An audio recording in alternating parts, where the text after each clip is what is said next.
All right, welcome to the Jazz Piano School podcast, episode number 205. My name is Brendan Lowe. I'm the creator and founder of Jazz Piano School. So in this particular episode, we're going to be showing you and teaching you how to think and play like an orchestra.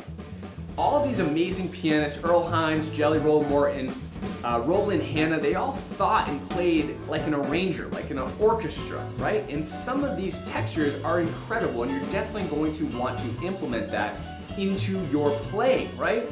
We can get sometimes bored or caught up in the monotony of just playing right-hand solo lines, left-hand comping chords, right? Or just playing tunes in the same exact manner. With the strategies and methods you're going to learn in this particular podcast, you're going to learn to think like an arranger, think like an orchestra, and start to play like that as well. All right? So, with that being said, let's dive right into this episode and let's check it out. Here we go. Hey everybody, this is Sterling. Welcome to this week's podcast.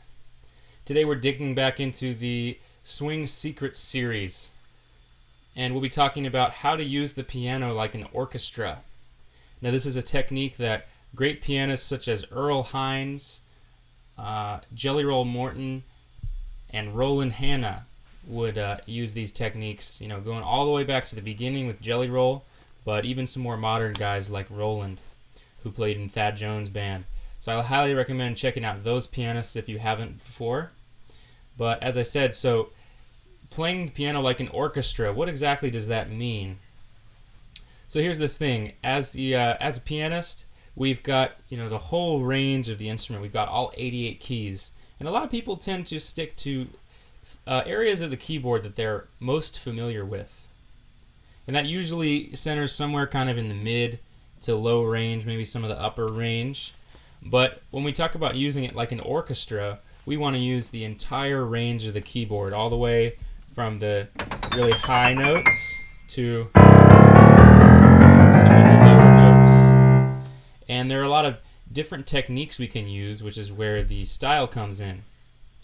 But what all three of these pianists have in common is they were inspired by the jazz orchestras that they heard during their times. Obviously, Jelly Roll, there were smaller bands. Not until later did we get into the big band era.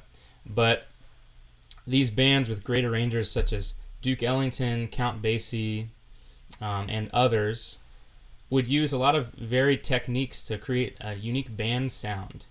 And these pianists heard these techniques and said, man, well, I got all these notes. I got 88 keys. Let's see if I can emulate some of that and imitate the sound of the band. So there's an easier way to think about this, and it's an approach to orchestrating on the keyboard. So we have three ranges generally: the low range, the mid range, and the high range. Now we're used to playing a lot of our bass functions, a lot of that lower range bass function, and generally our melodies will lay in the higher range.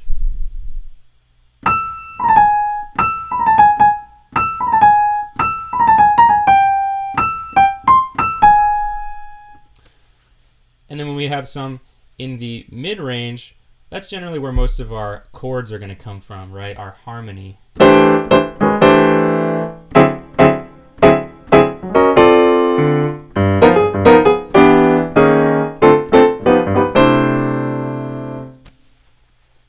But how do we kind of get away from just the usual bass, harmony, melody range? Well, the first thing is to think about playing melodies in a range that we're not used to hearing them, maybe in the lower register. If I was playing a tune like A Train, for example, I can play the melody down here. Right? It would sound pretty interesting down low, too.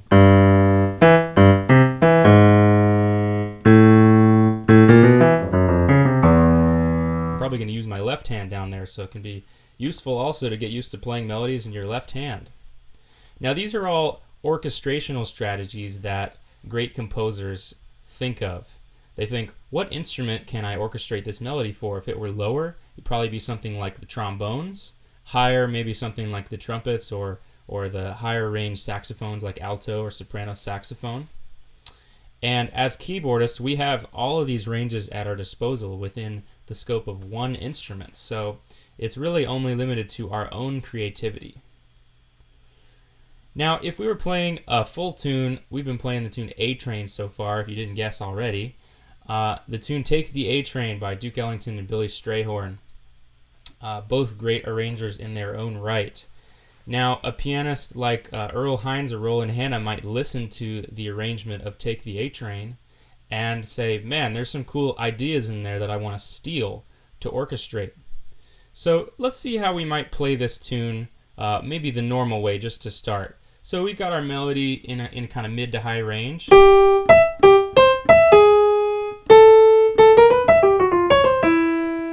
And note the D flat in this melody. This melody is often misinterpreted as D natural, but it's actually D flat. The more you know. That's our the more you know moment for the day. So we've got our melody in the right hand and chords in the left. So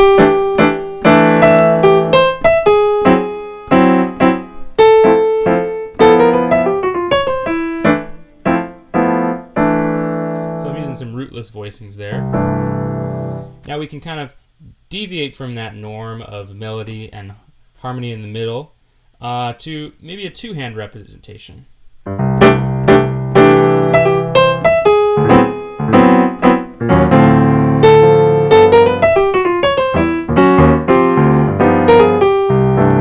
Right, so now we're adding in some bass, maybe filling out our orchestra, so to speak. We've got our bass and then some low voices in the form of two-hand chords.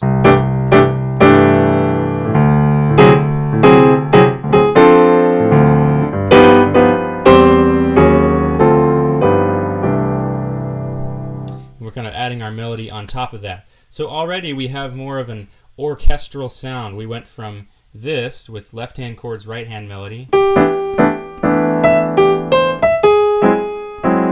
to a two-hand representation using a wider range. So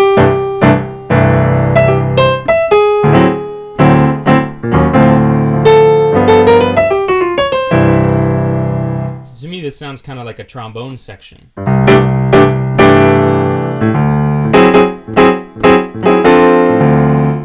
So somebody like Roland Hanna or Earl Hines might get an idea from the Duke Ellington arrangement and say, oh yeah, I want to orchestrate these chords like they did in, the second chorus of Take the A Train with like a trombone sound. So there are other ways we can orchestrate the melody. What if the melody was in the trombone, for example, the tenor range? How would we accompany that? Now we could, instead of using melody in the right hand, we could play some chords.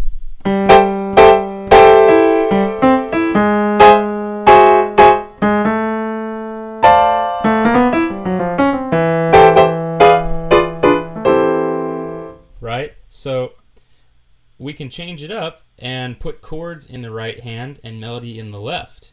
You don't hear that every day. That would certainly shake things up.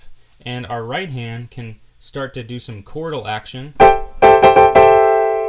Maybe similar to how you hear a horn section, maybe some higher trumpets up there playing some chords. I think this is actually a part of the arrangement.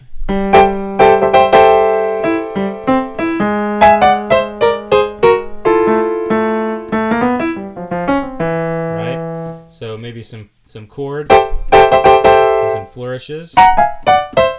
And that whole tone sound. So our right hand can play chords too, and our left hand doesn't always have to be limited to the bass and harmony. You can play the melody sometimes. So far we've talked about how to mix things up to get away from the usual bass, harmony, melody split of the keyboard and switch those roles around to create some interesting sonorities, and some of those roles can overlap. Now, in terms of big band arranging, there are some other techniques that we can talk about, one of which is the shout chorus. Now, in terms of a shout chorus in Take the A Train, at the end of the melody, there's a place where the entire band plays.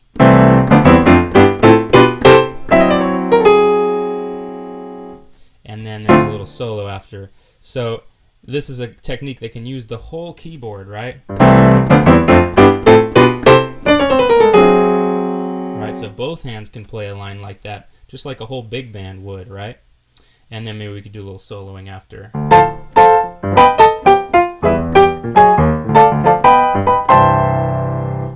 And this is again like kind of a two-hand representation. So there's actually a really great recording I want to hip you guys to, which is Roland Hanna live in Perugia.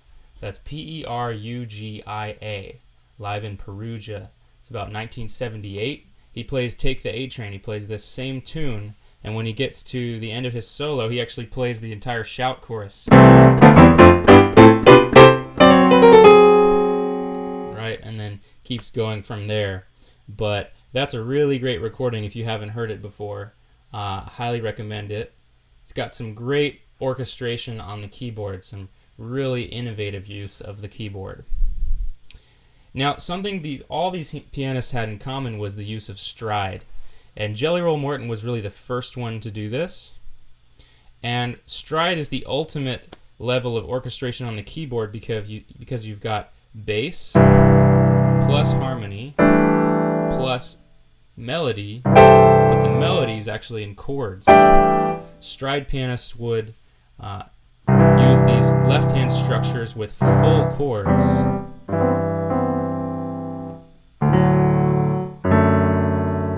It's a pretty wide stretch, but it really fills out the harmony. And if you're looking for more of a tutorial on stride, there's a podcast that you can reference for that. And we're also coming out with sort of a stride course in the next few months or so. So be on the lookout for that in the JPS system. But for now, I'll just kind of give you a little demonstration of what this stride might sound like. So we've got these left-hand chords.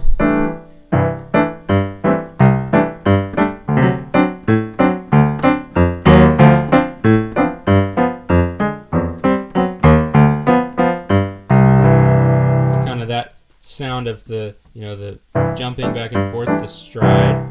And in the right hand, so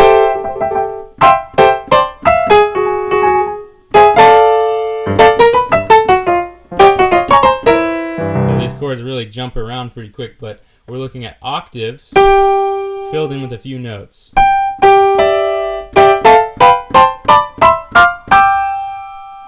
So we might play this shout chorus like this.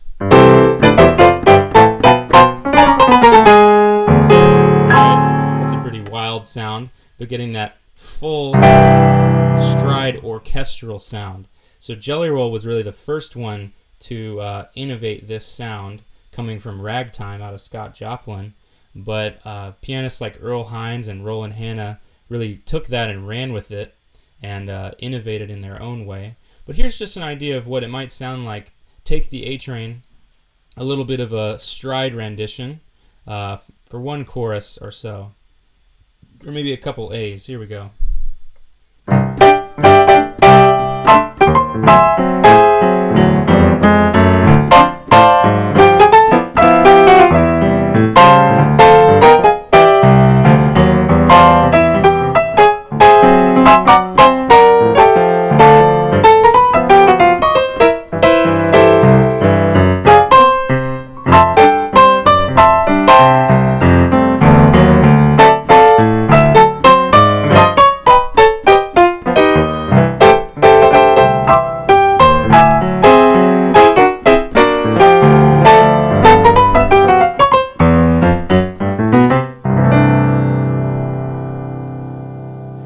So that was a whole chorus of A-Train Stride. I think I'm definitely going to go back to that Roland Hanna record because there's still some great things in there that I need to pick up from him. So I highly recommend you guys to check that out. But this was just an idea of how we can use the piano more like an orchestra, thinking orchestrationally, changing the roles from just bass, harmony, and melody to maybe some melody in the right hand with chords or bass in the left hand with chords. And stealing from the great big bands like Duke Ellington, Count Basie, and you can even take parts of their arrangements like that shout chorus. So I hope this gave you guys some interesting ways to change up your solo playing and some new techniques to reach for. So hope you enjoyed, and we'll see you next time. All right, hopefully you enjoyed that podcast episode. Don't forget to subscribe down below because we release a new podcast episode like the one you just saw every single Wednesday and a new lick of the week every single Monday. And again, of course, go to jazzpianoschool.com to check out all of our free education and more information on becoming a Jazz Piano School Freedom Learner member. Hope you have a fantastic day, and as always, happy practicing.